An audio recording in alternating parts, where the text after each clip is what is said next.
Hi guys. So I know I haven't done a video for a while, but it's because I've been on bed rest and really just haven't felt like it. And there's a lot of stuff going on at home too. Um, but I have my notes here. So I am 34 weeks and 4 days.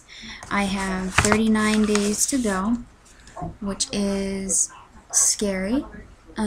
But each day that goes on, I am even more excited because a lot's been going on, and I'll get to that. I'll read you what my phone app says. So as of week 34, baby size should be 17.75 inches. Baby weight should be 4.75. And it says the waxy protective coating vernix is becoming much thicker this week as the Lanago, I can never pronounce that, continues to shed and may be almost completely gone by now. Inside your baby, the lungs are continuing to mature in preparation for breathing in the outside world. And I will get into the lungs in just a minute too, because that's part of, what I have. So about 2.5 weeks ago, I started having contractions in the afternoon around 2. Well, I thought they were just Braxton Hicks, honestly. And then they lasted like every 5 to 10 minutes. It's somewhere in between 6, 7, 8 minutes. Somewhere in between, all the way until about 7:30 at night. And then I finally called my doctor, and he said I should go in and get checked.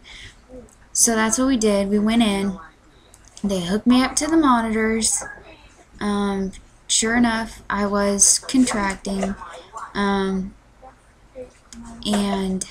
they were coming like every 2-3 minutes apart. I didn't have any pain. It was just pressure like in the tightening of the stomach, period. No pressure low, nothing. They checked me. My cervix was still hard as a rock, closed. And they did the FFN, which means if you test positive, you have a 75 to 80% chance in delivering in the next 2 weeks. So for premature labor kind of thing. They did that test. I came back positive. So that scared my husband and I, because then I was only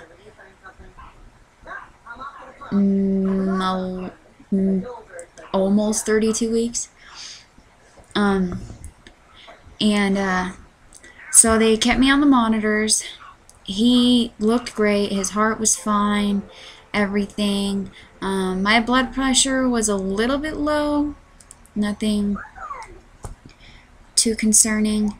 And then about an hour after the doctor checked me, they decided they were going to give me a shot in my arm. I cannot remember the name, but it was to stop the contractions, or to see if they would stop. So I got the shot in my arm. They stopped for about a half hour, and then all of a sudden they started to pick up. And then the nurse asked me if I had to go to the bathroom, which I did, obviously. So I went to the bathroom, came back, they hooked me back up and left me on the monitor. Excuse me. Left me on the monitor for another half hour, and they had stopped. So they sent me home and told me to go see my OB the next day, which I did. And he's an amazing doctor. He suggested that because I tested positive for the FFN, that I should get the 2 steroid shots that you can get to help mature the lungs, or help them develop faster. Because at that point there was, sorry, I'm so tired lately. At that point there was no way that his lungs were going to be okay if he was born. I mean, he'd have to be put straight on a ventilator, and we had that with our first son, and we want to avoid that at all costs. So anyway, I went and saw him. He didn't check me because they just checked me the night before, and checking the cervix can cause it to contract because it's so sensitive and whatnot. And he said since it was completely closed and hard as a rock, he didn't want to touch it. So later that afternoon, they made me an appointment. I went over to our hospital and did a labor and or up to labor and delivery. They hooked me up to the monitors. Of course, I was still contracting. Some I would feel, some I wouldn't. Okay, so I got the shot, and they give it to you in your hip, and let me tell you, those things hurt. I've never had a shot in my hip ever in my life, and if I can go without getting it again, great. It really wasn't that bad. It was a little prick, but it kind of burned and kind of was sore, like you just got hit or you ran into a door handle. So I'm sitting there, and they have to monitor you for an hour after giving you the shot, just to make sure that you and the baby are fine. I keep yawning, and my eyes keep watering. And of course I was contracting. So in they come, and I get another shot in the arm. Stops the contractions. So half hour later, I was sent home. Had the contractions again that night, and they were just all over the place, so I wasn't worried about it, and I had no pain. The next day I had to come in 24 hours after having the first shot. So I go back to the hospital, they hook me up, give me the shot, find out that I'm contracting every 2 minutes and that I'm feeling every one of them. At this point they come in, they give me another shot. Shot didn't work at all. So they decided they were going to put an IV in, and they were going to admit me to the hospital and possibly start me on magnesium to stop the preterm labor because nothing was stopping the contractions. So my husband's all the way up in Incline, and I'm down the mountain, which is about a 15-20 minute drive for him to get from home to the hospital down the mountain, and we're having a blizzard. So he wasn't able to get down till the next day around like 3-4 o'clock in the afternoon. Okay, so they get me over into a regular room, hook me up, come in, start me on magnesium, and they tell me it's going to make me feel like crap. I could start throwing up, I'm going to get really hot, I'm just going to be miserable. And that they're going to run this, or I get a big dose of it for the first 20 minutes, and then they run it for a full 24 hours. And I have to get a catheter. I'm sorry. So I'm not too thrilled about that, because the last time I had a catheter is when I delivered my son, and I was numb, I didn't feel it. Well, the magnesium made me feel like crap. Didn't get an upset stomach or anything, but it just didn't make me feel good. It was really hot, and I just was miserable. I was crying. I wanted my husband, blah, blah, blah. What? In a minute, okay? Just color for right now, in a minute. So, catheter hurt, and let me tell you, it's the most uncomfortable thing when you can feel it, because you're not numb. So they're watching, and they're watching, and they're watching. I'm contracting, and then when they start me on the magnesium, the contractions didn't stop, but it was like one every hour. And to be honest, I couldn't tell.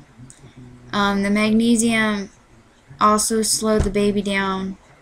It's like a muscle relaxer, so it relaxes everything so that your uterus won't contract. He was still moving, yeah, but it seriously was the weirdest feeling, because I feel him all the time, and when I was on the magnesium, he just didn't want to move. His heart was fine. I could hear him get the hiccups. I could hear little wiggles on the monitor, so I know he was okay. I pretty much just laid there like a board. I didn't move. The first night I was starving because I didn't eat right before I went in, just because the steroids could upset your stomach too. So I didn't have anything to eat when I went in, and I went in at 12. So I had breakfast, and that was it. I didn't eat until about 9-10 o'clock that night, and it was just soup, juice, just broth. and a Jello, and I think an apple juice, and then just water. I was drinking water like a camel and sucking on ice because my throat felt like it was burning because of the magnesium. The next day, or in the middle of the night, they came in and they got my blood work back, and I guess my potassium was extremely dangerously low. Why, I don't know. No, I don't like bananas, so I don't eat them.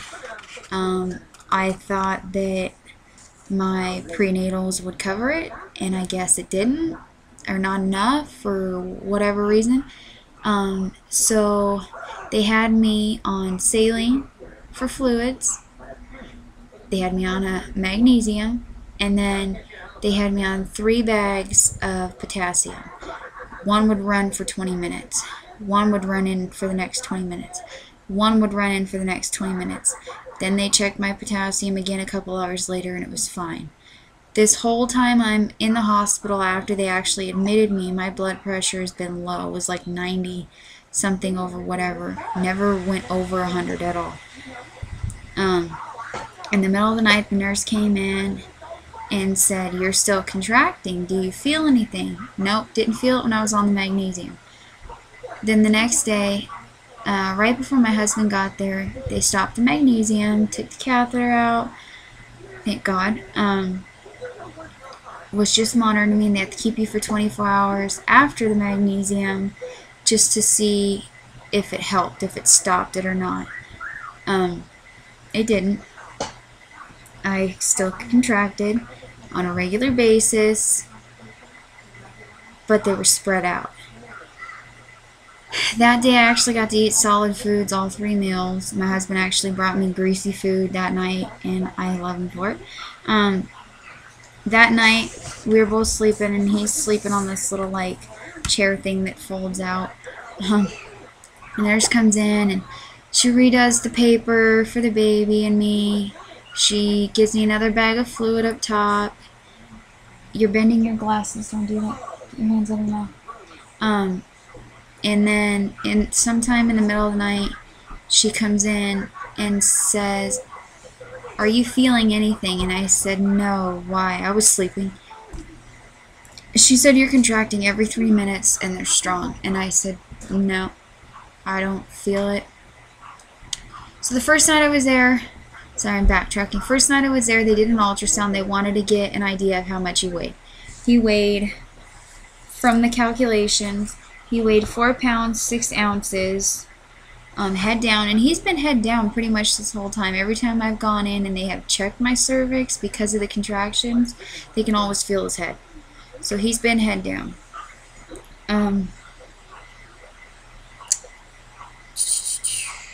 Let's see.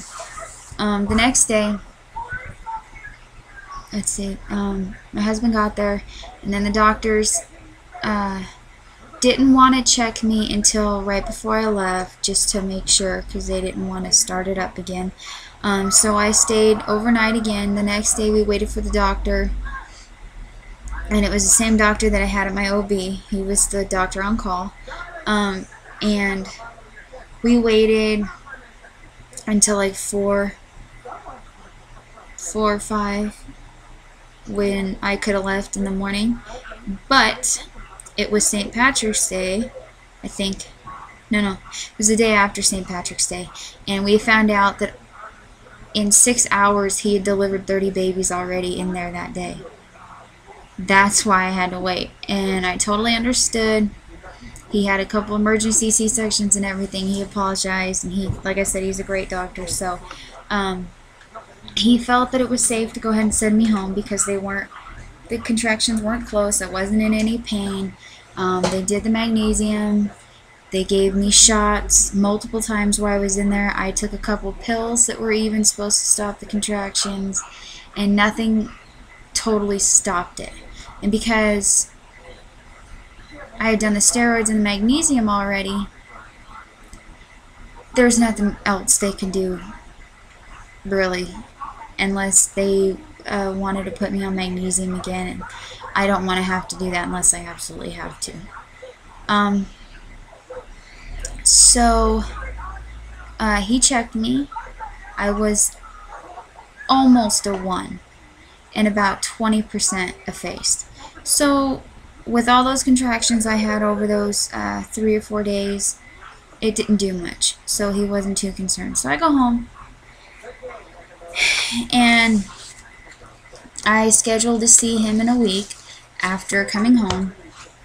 Basically, he checked my cervix again. It was still the same. Contractions and everything are still the same. Basically put me on bed rest. I am not able to get up, or I can get up and get food, go to the bathroom, take a shower, get something to drink, and that's it. Or to get something for my son and get my butt right back in bed and lay down. I noticed that if I did anything at all, whether it was just to clean up just a little bit in our room, I would start contracting again. So I haven't really done anything, to be honest. I have been so lazy, it's not even funny. I have the rest of this week, and then I'm off bed rest because I'll be 35 weeks on Saturday. Like I said, we've done everything that we can. Basically, I'm at the safe point, kinda. I made it past 34 weeks. Obviously, we want to get me as far as we can, but this little guy is going to come early either way. So it's kind of just a waiting game. It's waiting and see every day that goes by. My doctor said every day that goes by and he's in my stomach, you know, the incubator kind of thing, that 1 day in my stomach equals 3 days in a NICU. So every day that goes by, it's 3 days less that he's going to have to be in the NICU. 1, because of his lungs, and 2, a lesser chance of complications, which makes me feel great. Because my older son was in there for 8 days. So every day that goes by, I am thanking freaking the God, just, you know, to keep him in just week after week. Anyway, baby buys. Now, I'm trying to figure out how I can show you. I might do a separate video because this one's already almost 18 minutes long. But I will tell you that because we tested positive, obviously I've made it past that 2 weeks, but when we found out I tested positive, we started buying everything that we needed. I canceled my baby shower because I had to be on bed rest. Luckily my aunts were nice enough and they got me a couple of the things that I needed. Sorry again. Anyway, I'll show you my belly and I'll cut this video off and I'll post another video of the baby buys. And yeah, I was just thinking of where my camera is, but I'll find it. Right, so.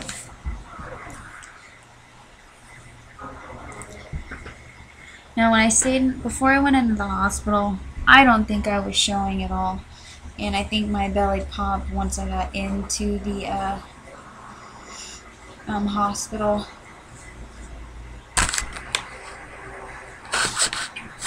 Now, every time I go to the hospital, I find out I'm losing weight.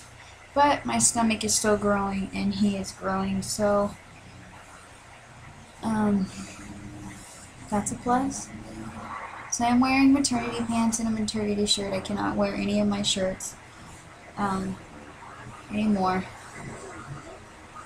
It's the front view. This side.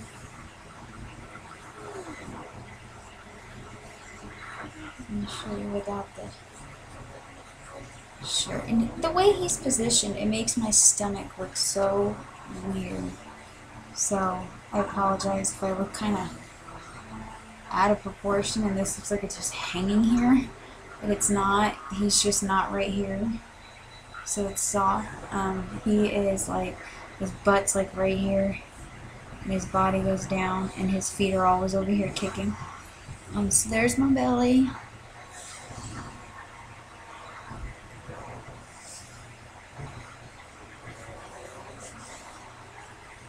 So, I mean, I'm not getting any more just kick that.